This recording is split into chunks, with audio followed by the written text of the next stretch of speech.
Chatter OnlyFans, autonomie ou encadrement, je dirais qu'il ne faut jamais laisser un chatter tout seul sur un compte, l'abandonner. Il faut que tu sois là. Même si tu n'as pas le temps de le suivre, mets-toi un réveil à 1 heure du matin ou 2 heures du matin. Fais semblant d'être là.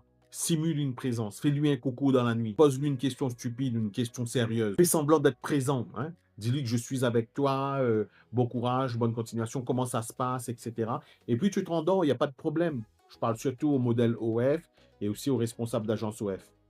Maintenant, si tu es un bon responsable d'agence OF, tu as mis en place des managers et des encadrants qui les managent soit en présentiel, soit à distanciel.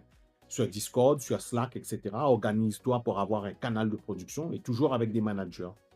Ne le laisse pas en autonomie. Il faut de l'encadrement. Rappelle-toi que tes chatteurs sont majoritairement non français.